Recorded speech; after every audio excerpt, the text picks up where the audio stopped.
안녕하세요. 매일 아침 말씀 묵상에 오신 여러분을 진심으로 환영합니다. 12월 22일 월요일 성실함과 진실함으로 생각할 문제, 요선한 이스라엘 백성에게 무엇을 요청했는가? 탐임과 에메토로 섬긴다는 것은 무엇을 의미하는가? 오늘 우리에게 주는 교훈은 무엇인가? 요수아 24장은 요수아의 마지막 장입니다. 그것은 요수아의 결론일 뿐 아니라 요수아가 제2세대 그의 후손들에게 정말 바라는 간절한 요청을 한마디로 이렇게 표현하는 것입니다. 그러므로 이제는 여호와를 경외하며 온전함과 진실함으로 그를 섬기라. 너희의 조상들이 강저쪽과 애굽에서 섬기던 신들을 치워버리고 여호와만 섬기라. 만일 여호와를 섬기는 것이 너희에게 좋지 않게 보이거든 네 조상들이 강저쪽에서 섬기던 신이든지 또는 너희가 거주하는 땅에 있는 아모리 족속의 신이든지 너희가 섬길 자를 오늘 택하라. 오직 나와 내 집은 여호와를 섬기겠노라. 여호와는 요수아는 간곡하게 요청하는 것입니다. 오늘 섬길 자를 택하라 하는 것입니다. 요수아가 경계했던 것은 하나님을 믿는 척하면서 이방신을 쫓는 것입니다.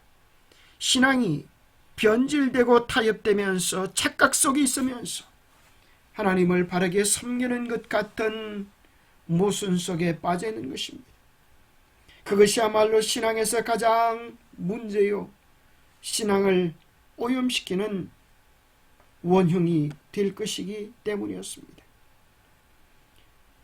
집을 나갔던 당자는 아버지의 품이 얼마나 좋은 것인지를 깨달을 수 있는 기회가 있었지만 집안에서 아버지의 사랑을 깨닫지 못하고 누리지 못한 형님은 가장 가까이 있으면서도 가장 먼 탕자와 같았습니다.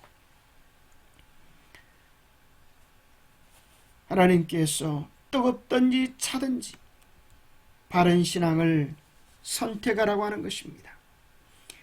요수아는 이스라엘 백성이 창조주께 대한 충성을 다함으로 자신들의 독특한 정체성을 지키고 그 땅에서 살 것인지 아니면 우상을 숭배하는 수많은 민족 중 하나가 되어 명확한 정체성, 목적, 사명 없이 다시 사라질 것인지를 선택해야 한다는 사실을 분명히 보여줍니다.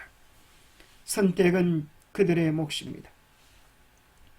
그들이 우상을 숭배하면 그들이 정복했던 이방인들처럼 사라질 것입니다.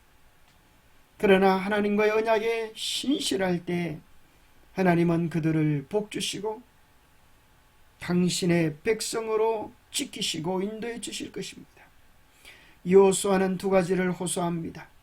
이스라엘은 주님을 경외하며 성실함과 진실함으로 그분을 섬겨야 한다. 주님을 경외한다는 것은 끊임없는 두려움과 감정적인 불안 속에서 사는 삶을 의미하지 않습니다. 오히려 그것은 하나님의 청량할 수 없는 위대함, 거룩함, 무한함을, 다른 한편으로는 우리의 작음, 죄악됨, 유한함을 깨닫는 데서 비롯된 경탄과 경외심을 의미합니다. 하나님을 경외한다는 것은 그분이 우리에게 바라시는 일의 위대함을 끊임없이 인식하는 것이며 그분이 우리의 하늘 아버지일 뿐만 아니라 우리의 거룩하신 왕이심을 인정하는 것입니다. 성실함과 진실함으로 섬기라라고 하는 원문의 표현은 탐임과 에메도로 쓰여져 있습니다. 첫 번째 용어 탐임은 주로 희생 제물의 완전함을 묘사하는데 형용사로 사용되어졌습니다. 희생 제물은 완전해야 했습니다. 점도 흠도 없는 완전함을 갖추어야만 온전히 속죄물의 희생제물의 자격을 갖출 수 있었습니다.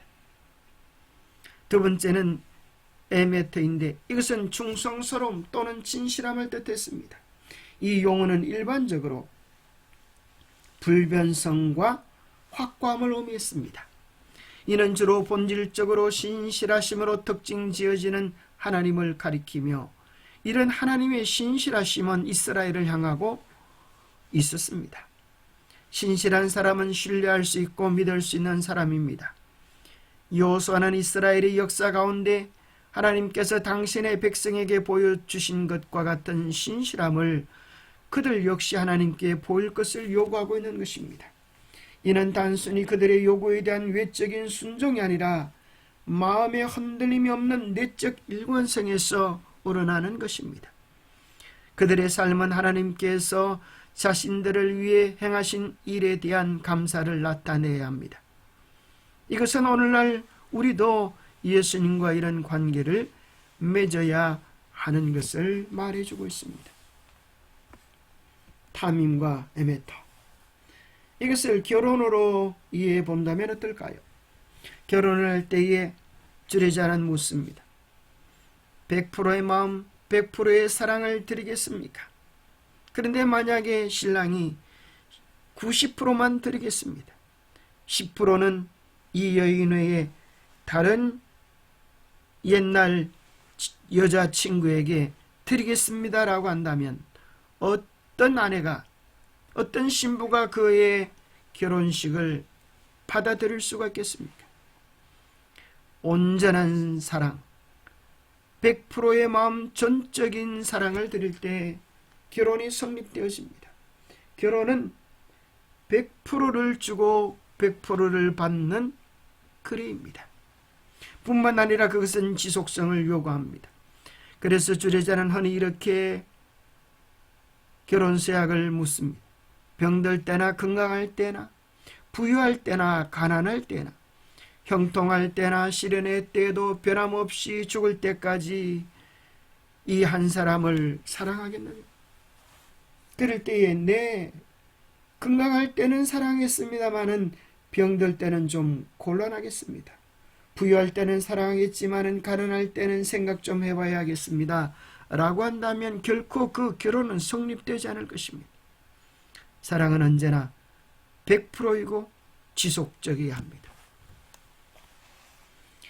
결혼을 깨뜨릴 만한 위험은 결혼 초기뿐 아니라 언제나 지속되어지는 것입니다. 하나님께서 우리에게 먼저 100%의 사랑을 들이시고 우리를 끝까지 사랑해 주셨습니다. 그 사랑에 대해서 우리도 똑같은 사랑을 드려야 하지 않겠습니까? 우리가 100%의 사랑을 드린다고 한들, 우리가 변함없는 사랑을 드린다고 한들, 하나님께서 우리에게 주시는 사랑에 비하면 우리의 사랑은 얼마나 작고 보잘것없는 것이겠습니까? 그러나 그 사랑을 주님께서 온전히 받으시고 인정해 주신다고 하는 것은 얼마나 감사하고 행복한 일입니까? 이것을 좀 더 알기 쉽게 이런 표현으로도 이해할 수, 묘사해 볼 수 있을지 모르겠습니다. 하나님께서 우리를 고쳐주시고 놓이게 하시기를 원하신다. 그러나 그렇게 하면은 전적 변화, 즉 우리의 온 성질의 갱신이 요구되는 거로 우리는 우리 자신을 온전히 하나님께 바쳐야 한다. 탐임이라고 하는 것은 온전히 100%라고 이해할 수 있습니다. 하나님께 100% 온전히 바쳐야 합니다. 자기 자신을 전적으로 굴복시켜야 합니다. 그럴 뿐 아니라 두 번째는 에메트입니다. 지속해야 한다는 것입니다. 일회성으로 끝날 것이 아닙니다. 죽을 때까지, 호흡이 멈추지 않을 때까지, 호흡이 멈출 때까지 우리의 온전한 사랑을 주님께 드려야 하겠습니다. 악에 대한 유일의 방안은 그리스도의 오를 믿음으로 말미암아 그리스도를 마음속에 내재시키는 것이다. 하나님과 산연결을 맺지 아니하면 우리는 결코 자기를 사랑함과 자아 방종과 죄에 대한 유혹에 부정한 영향을 대항할 수 없다.